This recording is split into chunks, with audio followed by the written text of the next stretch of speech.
안녕하세요. 초록색깔피입니다. 오늘은 법정 스님의 스스로 행복하라 읽어드리겠습니다. 오늘도 행복한 하루 보내세요. 스스로 행복하라. 서문. 스스로 행복하라. 뜰하게 철쭉, 라일락, 자목련 등 여러가지 꽃들이 한창 피어 있습니다. 더러 꽃구경 안 가십니까? 세상 사는데 바쁘다고 해서 모른 채 하지 말고 1년에 한두 차례씩 피어나는 꽃들 앞에 서 보세요. 꽃들은 저마다 자기 나름의 빛깔과 모양과 향기를 지니고 있습니다. 지금 피어있는 꽃들을 보세요. 저마다 자기 특성과 자기 모습을 지니고 유감없이 활짝 피어남으로 해서 우주적인 조화를 이루고 있습니다. 꽃들은 다른 꽃들에 대해 신경을 쓰지 않습니다. 다른 꽃들을 닮으려고도 하지 않습니다. 저마다 자기 나름의 모습을 지니고 있습니다. 라일락이 철쭉을 닮으려고 한다거나 목련이 진달래를 닮으려고 하는 일은 절대로 없습니다. 모두 다 자기 나름의 특성을 한껏 발휘하고 있습니다. 자기 내면에 지닌 가장 맑고 향기롭고 아름다운 그런 요소들을 마음껏 발산하고 있습니다. 자연은 우리에게 위대한 교사입니다. 우리들에게 그냥 주어져 있는 나무나 풀이나 산 또는 강이 아니라 우리에게 많은 것을 베풀어 주면서 또한 많은 것을 가르쳐 주는 훌륭한 교사입니다. 그렇기 때문에 자연을 가까이 하면 사람이 자기 본래의 모습과 자기가 설 자리를 잃지 않습니다. 반면에 자연을 멀리하게 되면 우리 스스로의 삶 자체가 부자연스럽게 됩니다. 그러므로 기회 있는 대로 자연과 접할 수 있어야 합니다. 사람 말을 듣는 것은 그리 대단한 일이 아닙니다. 누구나 할 수 있는 얘기고 생각하면 알 수 있는 일들이지만 자연은 우리가 찾아 나서지 않으면 접할 기회가 없습니다. 사람은 자기 몫의 삶을 살 줄 알아야 합니다. 사람에게는 저마다 자기 몫의 삶, 자기 그릇이 있습니다. 따라서 자기 그릇에 자기 삶을 채워가며 살아야지 남의 그릇을 넘본다든가 자기 삶을 이탈하고 남의 삶처럼 살려고 하면 그건 잘못 살고 있는 것입니다. 왜냐하면 사람은 저마다 각기 다른 특성을 지니고 있기 때문입니다. 태어날 때 홀로 태어나듯이 저마다 독특한 자기 특성이 있기 때문에 누구를 닮으려고 하면 자기 삶 자체가 어디로 사라지고 맙니다. 제가 아는 집을 이야기해 볼까 합니다. 그 집은 생활 수준이 중산층으로 아이들 둘에 내외 모두 4식구가 단독주택에서 살아왔습니다. 단독주택에 사는 데는 일이 많습니다. 그래서 그 집 주부가 불편하게 여기어 제법 큰 아파트로 이사를 갔답니다. 아파트에 살아보니 옛날과 비교해 그렇게 편리하더랍니다. 식사 문제도 그렇고 화장실 문제도 그렇고 모든 것이 편리해졌습니다. 나도 그 집에 한번 가보니 주부는 행복에 겨워했습니다. 자기네 아파트를 자랑도 하고 싶어 곧잘 친구들을 불러 모아 차도 마시며 잘 지내고 있었습니다. 그런데 얼마 전부터 그렇게 행복에 겨워하던 그 집 주부는 풀이 죽어 있었습니다. 왜 그렇게 풀이 죽었느냐고 했더니 자기 친구가 새로 아파트를 샀다고 해서 가보았더니 자기 집은 그 집에 비하면 너무 초라하고 보잘것없는 집이라는 것입니다. 사람의 욕심에는 이렇게 한계가 없습니다.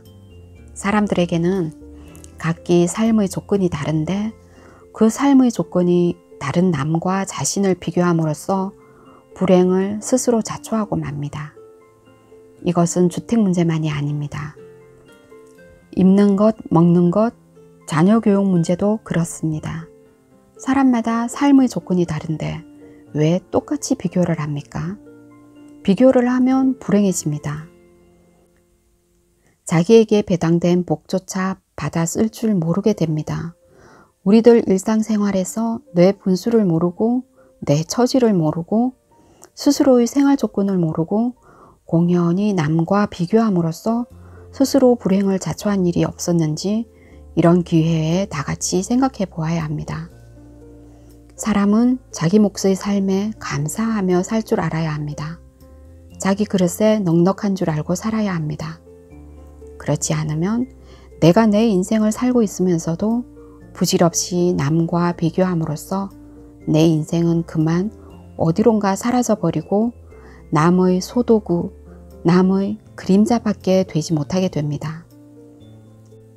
우리가 사람일 수 있는 것은 자기 나름의 빛깔과 모습과 향기를 지니고 있기 때문이며 그런 모습으로 전 사회적인 조화를 이룰 수 있어야 합니다. 다시 꽃들을 보세요. 철쭉도 있고 라일락도 있고 라일락이라 하더라도 보랏빛도 있고 흰빛도 있지 않습니까? 목련도 자목련과 백목련이 있듯이 저마다 자기 빛깔과 모양과 향기를 지니고 있습니다. 그렇기 때문에 비교해서는 안 됩니다.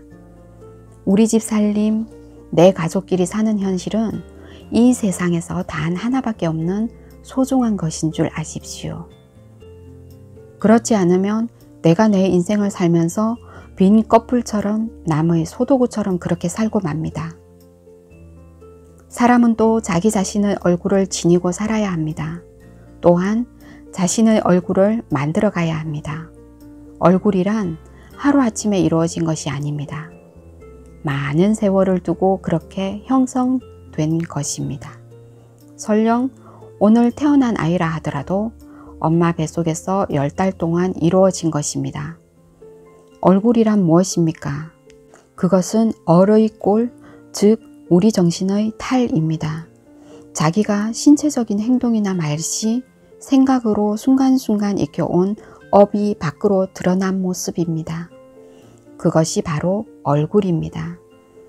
그렇기 때문에 그 많은 사람들이 제각기 다른 얼굴을 하고 있는 것입니다. 미스 코리아보다 더 예쁜 딸을 낳고 싶은데 그렇게 안 되는 것은 업이 다르기 때문입니다. 부모의 업도 다르고 태어난 자식의 업도 다르고 그 전에 익힌 업도 달라서 서로 다른 모습을 하고 있는 것입니다. 자기 아이가 다른 집 아이에 비해 신체적인 결함이 있거나 용모가 부족하다고 생각하지 마세요. 그것이 그 아이의 모습, 그 아이가 지니고 있는 업의 모습입니다. 물론 어른도 마찬가지입니다. 사람은 저마다 자기 얼굴을 지니고 이 세상을 살아갑니다. 그래서 얼굴을 그 사람의 이력서라고 합니다. 자기 이력서를 거울로 한번 들여다보세요. 이 풍진 세상을 40-50년 살다 보면 주름도 생기고 기미도 끼게 마련입니다. 옛날 젊었을 때 찍은 사진을 보고 아, 이런 세월도 있었구나 하고 지금 자기 모습을 한탄할 필요는 없습니다. 그때는 그 시절의 모습이고 지금은 오늘의 내 모습입니다. 주름이 있으면 어떻습니까? 주름이 없다면 오히려 엄마의 얼굴이 아닙니다. 걱정, 근심이 없다면 엄마의 자격도 따르지 않습니다. 자식 걱정, 남편 걱정, 이웃 사촌 걱정, 그래서 주름이 늘어나는 것 아닙니까? 겉모습 고친다고 예뻐지는 건 아닙니다. 안으로 예뻐지는 업을 익혀야지요. 가장 아름답고 착한 삶을 순간순간 이루어 나가야 그것이 밖으로 비치어 나오죠. 예뻐지고 싶은 마음 자체는 나무랄 수 없는 겁니다. 그런데 착각들 하지 마세요. 아름다움에 어떤 표준이 있는 것은 아닙니다. 저마다 독특한 삶이 있듯이 독특한 얼굴과 음성과 눈빛을 지니고 있습니다. 안으로 아름답고 착하게 살면 그의 모습으로 그 아름다움이 배어 나오는 것입니다. 아름다움은 얼굴이 어떻게 생겼든지 간에 아름답게 착하게 살 때 저절로 피어나는 꽃입니다. 누구든 무슨 일에 순수하게 몰입하는 것을 보세요. 얼마나 아름답습니까? 제가 감명받은 책 한 권을 소개하겠습니다. 안과의사 공병우 박사의 자서전인 나는 내 식대로 살아왔다입니다. 이분은 아주 독특한 개성을 지니고 살아오신 분입니다. 하신 일도 많습니다. 우리나라 최초로 고성능 한글 타자기를 발명하셨고 지금도 한글 기계화를 위해 컴퓨터 개발에 몰두하고 계시며 72세에 시작한 사진도 좋은 작품을 많이 만들어내신 분입니다. 이분의 자서전 안에 미리 써둔 유서가 있습니다. 그중 몇 가지를 소개하지요. 이분은 자기가 죽어도 일절 남에게 알리지 말랍니다. 장례식이나 추도식도 하지 말고 빨리 시체를 처리하라고 합니다. 시체에서 조직이나 장기가 다른 사람의 치료에 사용될 수 있으면 그것을 꺼내어 쓴 후 나머지는 병리학과 해부학의 연구 목적으로 사용할 수 있도록 의과대학에 기증해 달랍니다. 만약 이처럼 할 수 없다면 숨이 끊어진 24시간 이내에 화장이나 수상을 시켜 달랍니다. 만약 이것도 법적으로 불가능하다면 가장 가까운 공동묘지에 매장하는데 그때도 새 옷으로 갈아입히지 말고 입던 옷 그대로 또 널도 가장 싼 것을 쓰고 묘지도 최소한의 면적에 묻어달랍니다. 혹 여행 중 사망하면 찾지 말고 죽은 지 한 달 후에 점차 알리라고 합니다. 또 매장되었을 경우 묘지 소재도 알리지 말고 화장했을 경우 재를 조금도 남겨두지 말라고 했습니다. 이 어른의 유서에는 그분 나름의 투철한 삶의 의지가 담겨 있습니다. 평소에 그렇게 살았기 때문에 그렇게 유언하고 있는 것입니다. 요즘 큰 스님들보다도 훨씬 더 선사다운 죽음이라고 저는 평가하고 싶습니다. 모든 것은 항상 변합니다. 꽃이 항상 피어나는 것이 아닙니다. 저 꽃들도 며칠 지나면 다 지고 맙니다. 안팎으로 내면과 외부에서 상황은 늘 변하면서 고정되어 있지 않습니다. 그래서 재행무상이다. 모든 것은 덧없다고 한 것입니다. 이 세상에서 영원한 것은 아무것도 없습니다. 지금 이 자리에 모인 우리들도 저마다 자기에게 주어진 시간과 능력이 다하게 되면 언젠가는 이 지상에서 덧없이 사라져 갈 것입니다. 이 순간순간 우리가 하는 일이 곧 구체적인 내 인생의 내용이 되고 개인의 역사가 됩니다. 내 인생은 내 스스로 만들어가는 것이지 누가 만들어줄 수 있는 것이 아닙니다. 그래서 저마다 자기 삶에 대한 책임이 있는 것입니다. 사람은 시시로 현재 자신의 삶을 되돌아볼 줄 알아야 합니다. 그래서 떳떳한 인간으로서 향상의 길로 보다 값 있는 길로 털고 나서야 합니다. 그때마다 내 인생을 내가 다시 시작한다는 각오로 새롭게 살아갈 때 하루하루가 새로운 날이 됩니다. 미리 쓰는 유서. 죽게 되면 말없이 죽을 것이지 무슨 구구한 이유가 따를 것인가. 스스로 목숨을 끊어 지레 죽는 사람이라면 의견서, 유서라도 첨부되어야겠지만 죄명대로 살만치 살다가 가는 사람에겐 그 변명이 소용될 것 같지 않다. 그리고 말이란 늘 오해를 동반하게 마련이다. 그런데 죽음은 어느 때 나를 찾아올는지 알 수 없는 일. 그 많은 교통사고와 가스 중독과 그리고 증오의 눈길이 전생의 가품으로라도 나를 쏠는지 알 수 없다.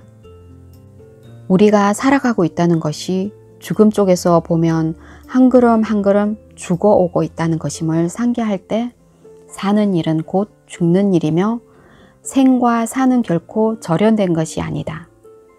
죽음이 언제 어디서 내 이름을 부를지라도 네 하고 선뜻 털고 일어설 준비만은 되어 있어야 할 것이다.